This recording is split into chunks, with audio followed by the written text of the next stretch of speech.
bare minimum parents. And it's unfortunate because your kids are gonna have to play catch up because your bum ass don't want to sit down and read some Judy Blume with them. That No Child Left Behind was some nonsense. Yes, you need to leave the child behind. Okay, leave them back in that grade so they can figure it out. I signed up to be a parent, not a part-time unpaid teacher. Then we wonder why the kids don't know that there's only one moon. I know you guys have seen those videos where they do the street interviews and they ask questions, simple questions, questions that you should be able to answer, and then they can't do it. How many states are there? They don't know that we have 50 states. Some of them don't even know Hawaii is a state. If you're wondering how we end up there, this is exactly how we end up there. Parents that don't want to teach their damn kids. They think if they send them off to school, that should be the end all be all. They don't want to take any responsibility, any agency over their child's education. And then we wonder why the kids can't read. And see, the sad part about it is, you might think that some of these kids, they read just fine. They're able to look at the word and say what the word is, but a lot of times they're not even reading. I highly suspect that Aiden Ross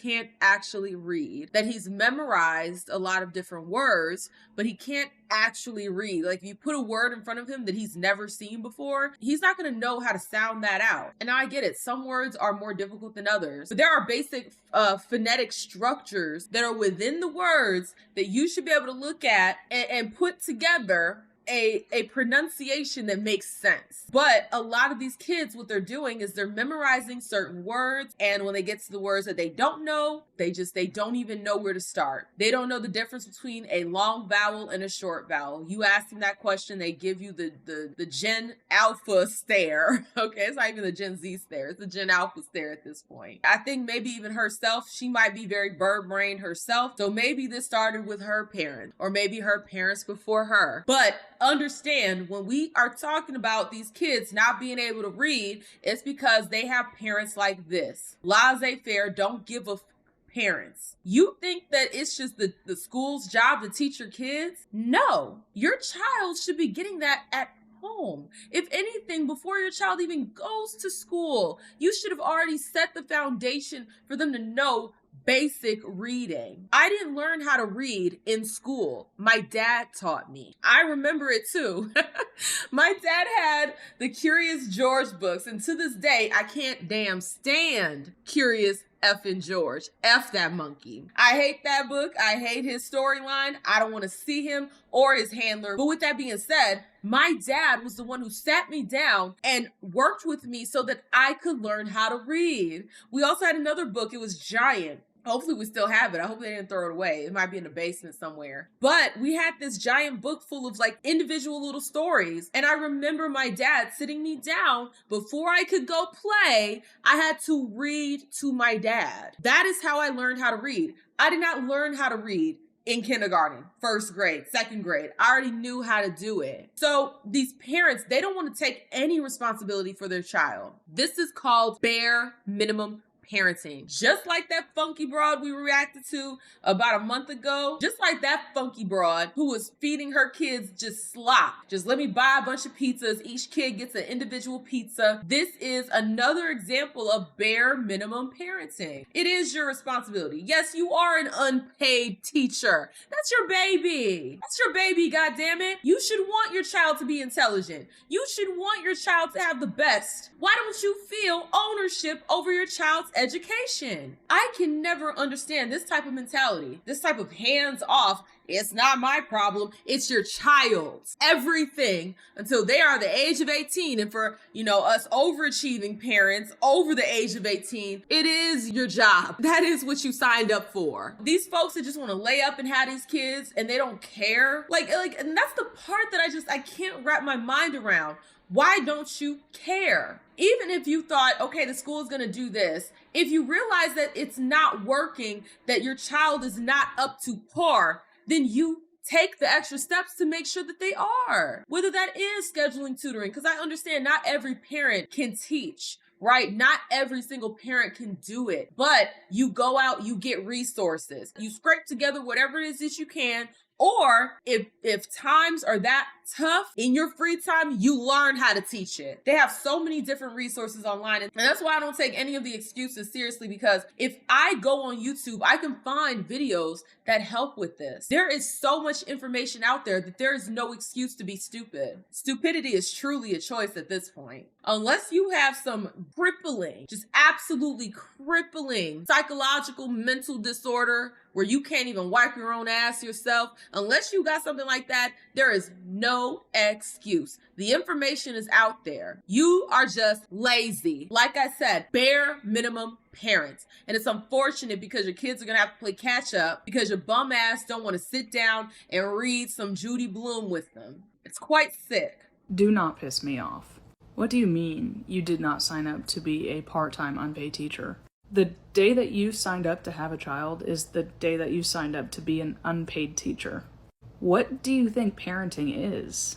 Exactly. The problem with kids nowadays and why they're so disrespectful and so uneducated is because of parents like this. Your children's teachers did not sign up to be a part-time parent, yet here they are having to parent your children because you won't. That's the problem with society nowadays. It is your job as a parent to teach your children a multitude of things. It's your job as a parent to help them grow and thrive. It's helping them with their schoolwork when they aren't getting it in school. Yes, homework has been a thing for a long time. You are proving why we have such a problem in society nowadays. The reason that children are having such a problem is because parents are having these kids and they cannot wait until they can just shove them off to school and not have to parent anymore. Clock it. That's exactly what they're doing. They're just biding their time until their child can go to preschool, and then they can just, I have 8 hours to myself.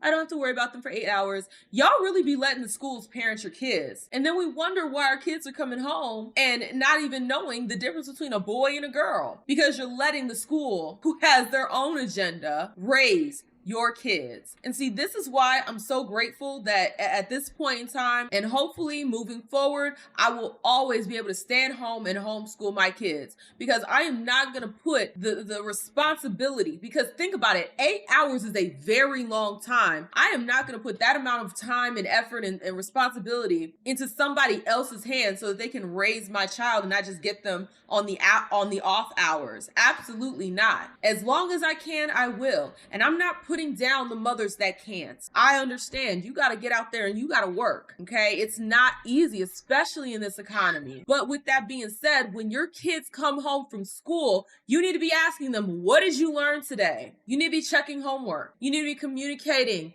with the teachers. Let go of whatever trauma you had when you were in school, because this is another problem, especially with the millennial parents. They handed to them at school. Their teachers was not playing that, and their parents weren't playing it either. So they grew up resentful of that. And so now when they have their kids, they're running up to the school to cuss out the teacher because they think it's like them getting their lick back from when they couldn't cuss out their teacher. So now they're going to cuss out the child's teacher and act the damn fool. Go heal. Okay? Go heal from all of that and take parenting seriously. I understand you have to work. I get it. But you need to allocate time for what is important. Y'all be having time to go get your nails done. You have time to put your makeup on. You have time to kiki and thumb thug in my comment section. Bitch, you have time to parent your kids. You have time to check their homework. You have time to make sure they even did the damn homework. Call the school. All of that. You have the time. You just don't see it as a priority. And that's the problem. Y'all don't be prioritizing your kids. You see kids as more of like an accessory. Oh, look, I have a kid.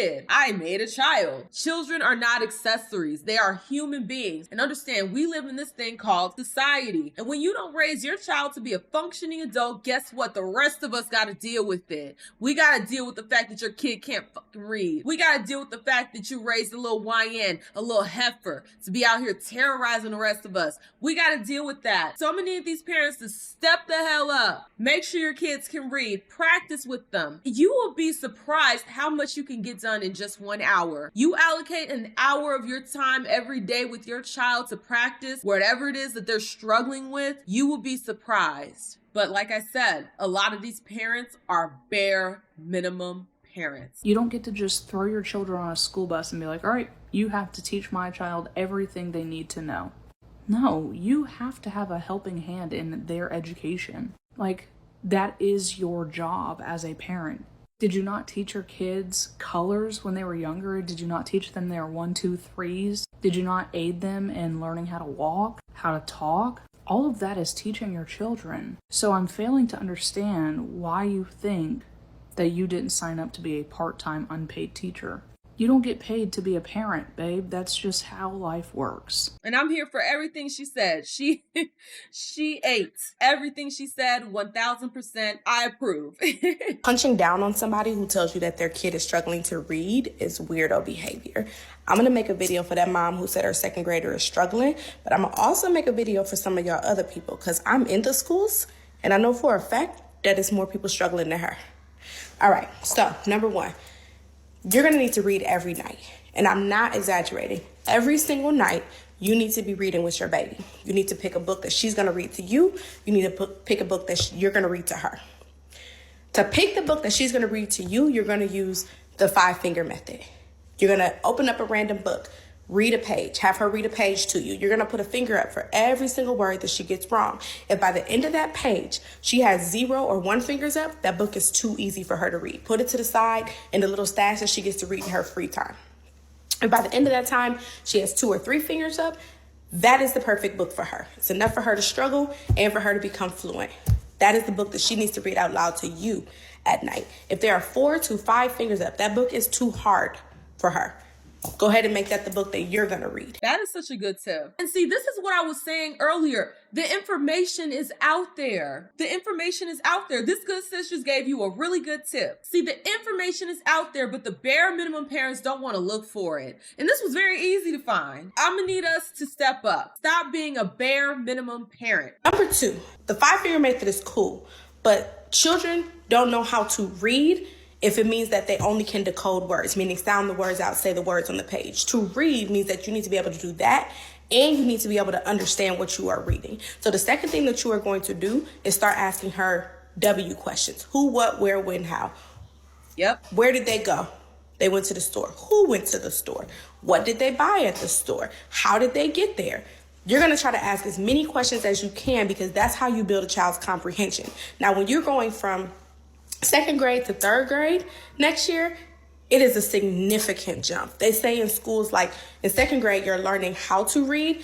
In 3rd grade, you're reading to learn. So if you don't understand what you are reading, you cannot read to learn what you are supposed to do. So the comprehension is just as important as being able to say the words on the page. That is so true. Look, I've had time working in education. As you guys know, I taught English as a second language over in China for almost 2 to 3 years, somewhere around there. Also, I've had time tutoring. I've done that as well. And it is extremely sad. I get so sad and frustrated, especially if there's no learning disability there. When I've worked with a child that is in the 6th grade and can't read, reads at a 2nd or 1st grade level, I ask comprehension questions, really simple, and they can't answer. It literally breaks my heart. And I'm like, how the hell did we end up here? Were there interventions prior to this? Or do we wait until the problem got so bad that now we're rushing to try to fix it? And it's very hard. You know, it puts your child in a very, very tough situation because they're older. So when you're trying to teach to them, it's inherently going to seem like you're babying them because you have to ask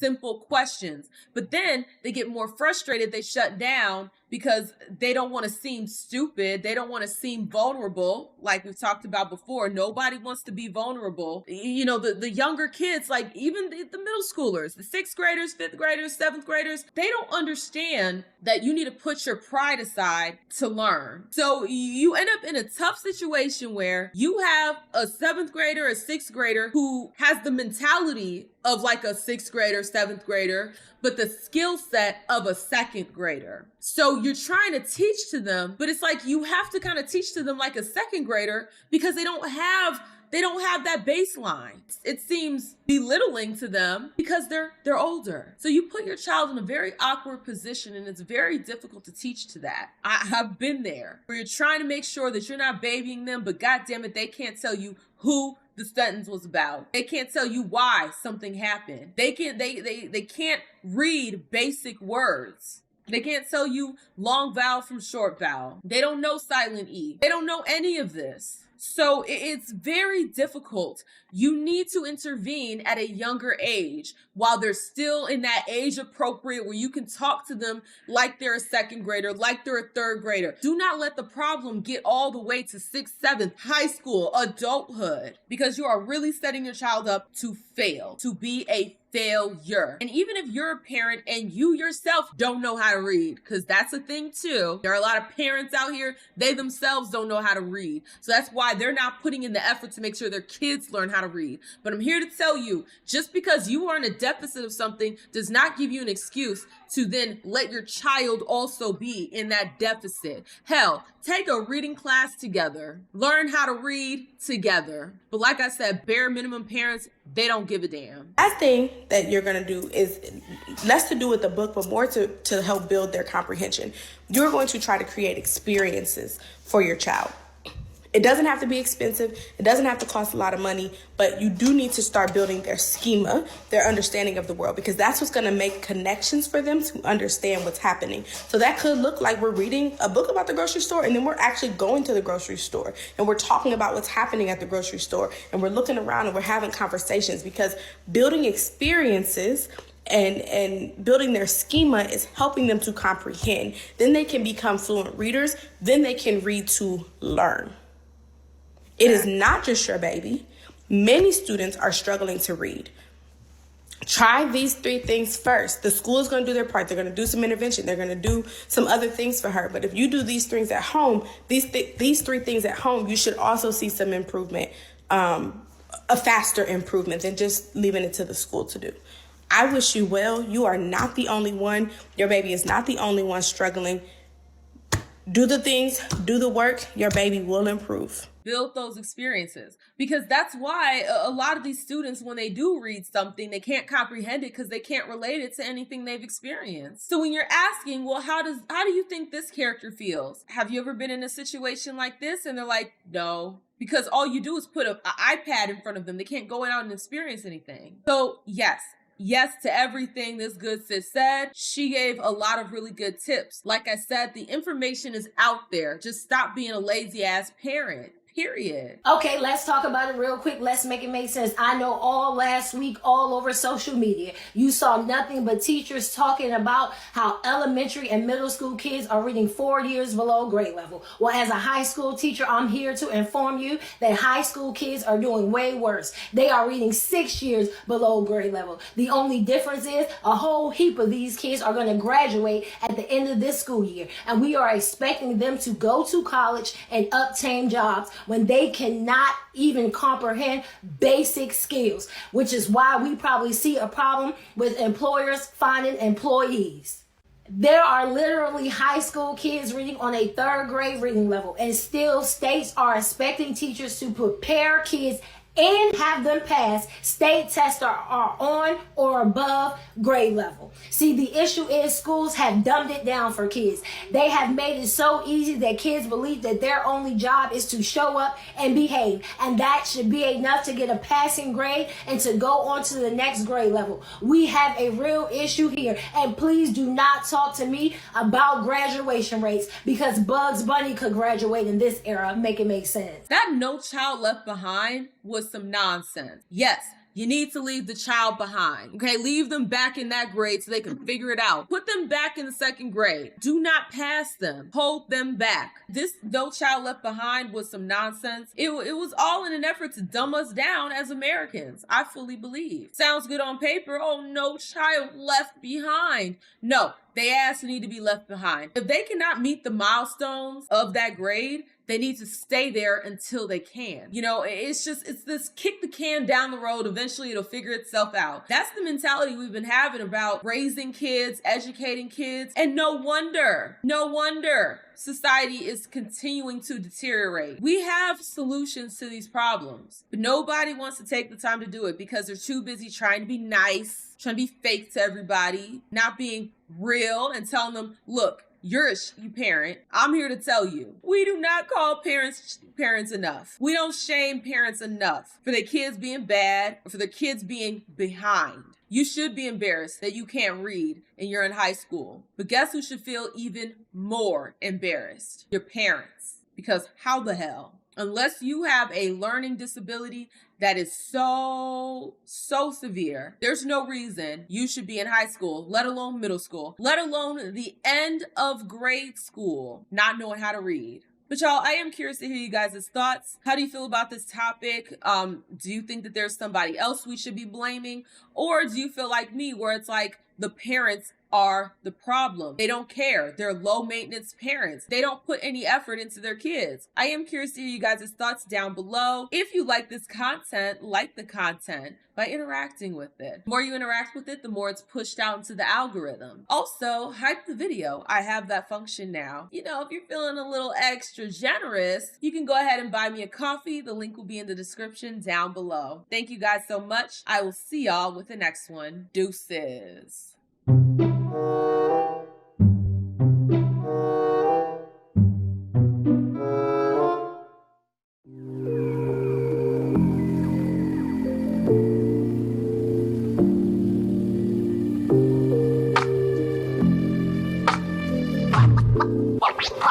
Wow.